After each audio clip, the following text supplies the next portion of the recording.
Movie के शुरू में हम एक लड़की को देखते हैं जिसका नाम सू है, जो बहुत कमजोर और डरपोक है और उस पर एक अजीब सी मटेरियल लिक्विड टाइप गिरती है जिससे वो सुपर हीरो बन जाती है और एक खतरनाक गैंग को तबाह कर देती है।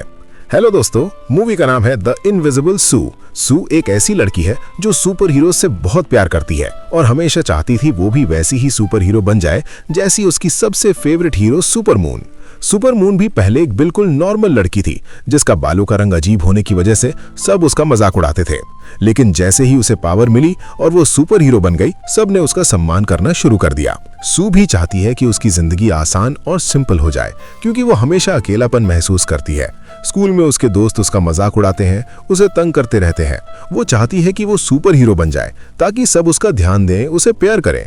उसकी मां मारिया एक बहुत बड़ी कंपनी के लैब में काम करती है और हमेशा इतनी बिजी रहती है कि सू या उसकी बेटी की तरफ ध्यान ही नहीं देती। इससे सू बहुत दुखी और उदास रहती है।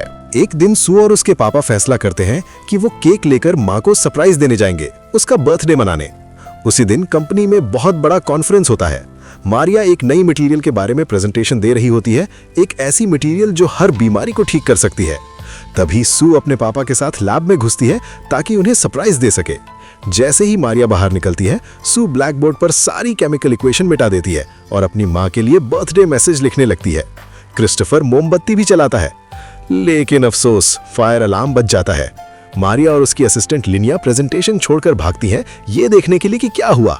जैसे ही मारिया देखती है कि ब्लैक बोर्ड की सारी इक्वेशन मिट गई हैं, वो बहुत गुस्सा हो जाती है और बहुत बुरे तरीके से चिल्लाती है, तुम लोगों को पता भी है तुमने क्या कर दिया है? फिर वो गुस्से में चली जाती है। सू अकेली रह जाती है, बहुत दुखी हो जाती है। वो बर्थडे केक फेंक देती है, लेकिन केक गिरकर लैब के मुख्य कंप्यूटर पर लग जाता है और सारे मशीनें डिवाइस एक साथ ऑन हो जाते हैं। सू बहुत डर जाती है, मशीनें बंद करने की कोशिश करती है लेकिन नहीं कर पाती। कमरे का तापमान बहुत तेजी से बढ़ने लगता है। आर्टिफिशियल इंटेलिजेंस लैब को लॉक कर देता है। सू सब कुछ रोकने की कोशिश करती है लेकिन एआई चेतावनी देता है, कोई भी बटन मत दबाओ। सू उसकी बात अनसुनी कर देती है और रिएक्टर के पास जाती है। अचानक रिएक्टर फट जाता है और रेडिएटेड मटेरियल उसके पूरे शरीर पर गिर जाती है। वो बहुत डर जाती है, भागने की कोशिश करती है लेकिन सारे दरवाजे बंद हो चुके होते हैं।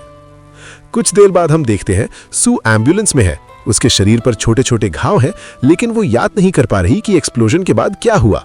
लिनिया क्रिस्टोफर से कहती है, सू ठीक है, तुम उसे घर ले जा सकते हो। सू देखती है कि उसकी माँ कंपनी के मैनेजर से बात कर रही है। वो बहुत दुखी हो जाती है क्योंकि उसे लगा था कि माँ उसके साथ होगी। फिर वो अपने पापा के साथ घर चली जाती है। रात में वो अपने हाथ के घाव को देखती है, उसका रंग नीला हो गया है। वो किसी को कुछ नहीं बताती। उसी रात उसे सपना आता है सुपर मून का, साथ ही एक्सप्लोजन की यादें भी आती हैं।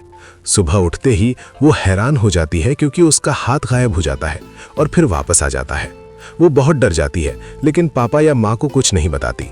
अगले दिन पापा उसे स्कूल ड्रॉप करते हैं और बताते हैं, अगले कुछ दिन मैं दूसरे शहर जॉब के लिए जा रहा हूँ, तुम और माँ घर पर अकेले रहोगे। ये सुनकर सू बहुत उदास हो जाती है क्योंकि पापा ही एकमात्र इंसान है जो उसकी केयर करते हैं।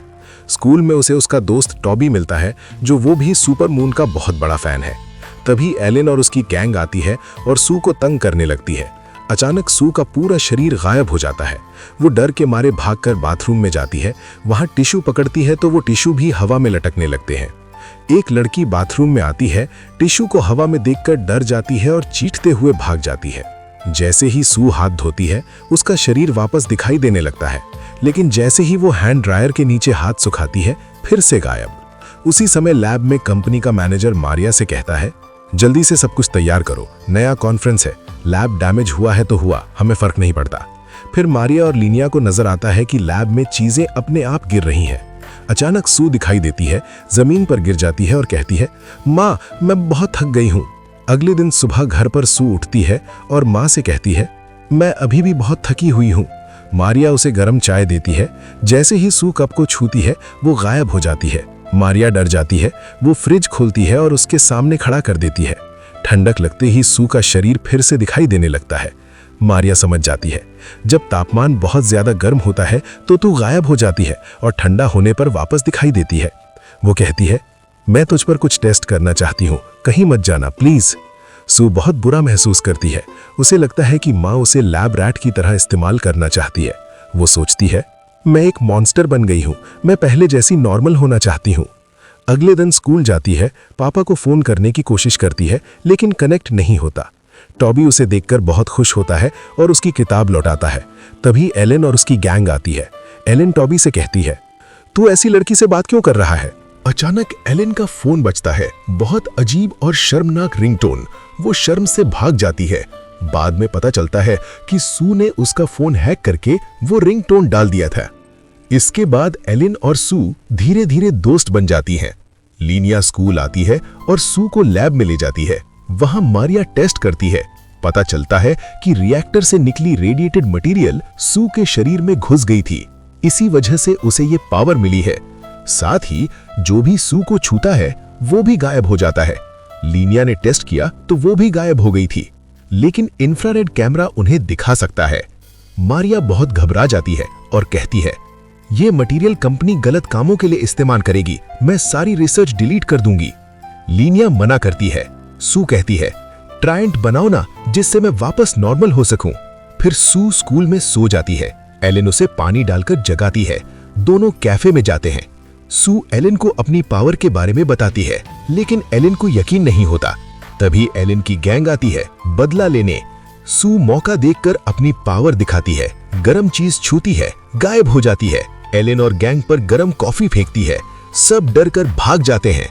सू घर जाकर माँ को सब बताती है। मारिया हंसती है और कहती है, तू अब एक अजीब क्रीचर बन गई है। सू को बहुत बुरा लगता है। वो माँ से नाराज हो जाती है। उसी समय कंपनी में एक कर्मचारी मैनेजर को वीडियो दिखाता है सू के टेस्ट का।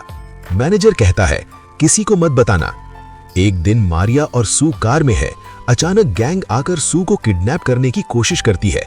सू भागती है और टॉबी को फोन करती है, सब कुछ बताती है। टॉबी को लगता है वो मजाक कर रही है। सू टॉबी के पास जाती है। टॉबी उसे चाय देता है। सू गायब हो जाती है, फिर बताती है सब कुछ। टॉबी को यकीन हो जाता है और कहता है, तू अपनी पावर इस्तेमाल कर। फिर सू और टॉबी मारिया की कार में छिपते हैं। कार में कुछ लोग आते हैं और उन्हें एक बड़ी बिल्डिंग में ले जाते हैं। वहां पता चलता है कि मां को किडनैप किया गया है। कंपनी उस मटेरियल को बड़े पैमाने पर बनवाना चाहती है। सू और टॉबी गायब होकर बिल्डिंग में घुसते हैं। टॉबी का हाथ छूट जाता है, वो दिखाई देता है। सू फिर से पकड़ती है।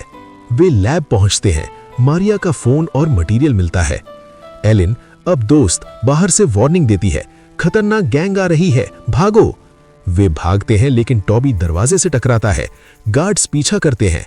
आखिरकार सू उन्हें कार में बिठाकर भागती है। वे लॉरा, सू की आंटी के घर जाते हैं। लॉरा बताती है, मैंने मारिया को चेतावनी दी थी कि कंपनी इस मटेरियल का गलत इस्तेमाल करेगी, लेकिन उसने नहीं माना। वे मारिया का बैग खोलते हैं। एक एआई बॉल निकलती है। एआई बताता है कि मारिया ने सारी डेटा डिलीट कर दिया, लेकिन एंटीडोट ट्रायंट बना लिया है। उसी रात गैंग घर पर हमला करती है, लेकिन सू बेड पर नहीं होती। टॉबी वहां सो रहा था। टॉबी बदमाश को मार भगाता है। सुबह सू माँ का कॉल रिसीव करती है, मैं भाग गई हूँ, मिलते हैं इस जगह पर। वे जाते हैं, लेकिन रास्ते में गैंग आती है। ड्रिल उन्हें देख लेता है। वे भागकर कचरे के डिब्बे के पीछे छिपते हैं। एलीन कॉल करती है, हम पार्टी में हैं, आ जाओ। सू गुस्से में फोन कचरे में फेंक देती है। वे मोटरसाइकिल चुराकर भागते हैं। लिनिया उनका पीछा करती है। आखिरकार वे एक पुराने फैक्ट्री में पहुंचते हैं। टूबी कहता है, ये फंसाने का जाल है। सू उस पर चिढ़ती है। वे झगड़ते हैं। टूबी चला जाता है। फिर ड्रोन आते हैं। सू गायब नहीं हो पाती। वे दोनों मिलकर ड्रोन्स को एक्सप्लोजिव से उड़ा देते हैं। एक्सप्लोजन से सू बेहोश हो जाती है। अगली सुबह सू बिस्तर पर उठती है। माँ पास बैठी कहानी सुना रही है। सू सब बताती है, लेकिन मारिया कहती है, तू सपना देख रही थी, कुछ हुआ नहीं। सू को शक होता है। दरवाजे खिड़कियां बंद हैं। मारिया किसी को कॉल करके कहती है, सू मेरे पास है और मुझे उसके दोस्तों का पता है। अचानक पता चलता है कि ये मारिया नहीं, लिनिया है। वो सू का खून लेकर शेप शिफ्ट कर रही है। असली मारिया अभी भी फैक्ट्री में है। सू समझ जाती है कि एलीन भी असली नहीं, लिनिया ने उसका रूप लिया है और टोबी को मारने वाली है। वे पार्टी में पहुंचते हैं। असली एलीन बाथरूम में बेहोश है। सू टोबी को बचाती है। लिनिया असली रूप में आती है और टोबी को पकड़ लेती है। सू गायब होकर लिनिया पर हमला करती है, ट्राइडेंट लगाती है। दोनों पानी में गिरते हैं। टोबी उन्हें बचाता है। बाहर लॉरा आती है और कहती है, माँ ने मुझे भेजा है। लेकिन अचानक गैंग आती है, असली मैनेजर ड्रिल और मारिया को पकड़े हुए। पता चलता है कि लॉरा ही मास्टरमाइंड है। वो खुद बीमार है और मटेरियल से इलाज चाहती है। लॉरा कहती है बस सू का खून चाहिए। बे टोबी और एलीन को पकड़ लेते हैं। सू के पास कोई चारा नहीं बचता। वो खुद ट्राइडेंट लगाती है। उसका खून बेकार हो जाता है। तभी पुलिस आती है, सबको पकड़ लेती है। सू बेहोश हो जाती है। जब वो होश में आती है, माँ और पापा पास बैठे दोनों बहुत खुश और गर्व महसूस कर रहे हैं। कुछ समय बाद सू ठीक हो जाती है। वो टोबी और एलीन के साथ घूमने जाती है। सब बहुत खुश हैं। आखिरी सीन, पता चलता है कि ट्राइडेंट का असर नहीं हुआ। सू की पावर अभी भी है। वो जब चाहे गायब हो सकती है। कैमरा जूम आउट होता है। सू मुस्कुराती है और गायब हो जाती है। और ये थी फिल्म इनविजिबल सू की पूरी कहानी। यहां तक देख लिया है तो चैनल को प्लीज सब्सक्राइब और एक लाइक कमेंट आपकी तरफ से। और ऐसे ही वीडियो देखने के लिए हमें सपोर्ट करें। शुक्रिया।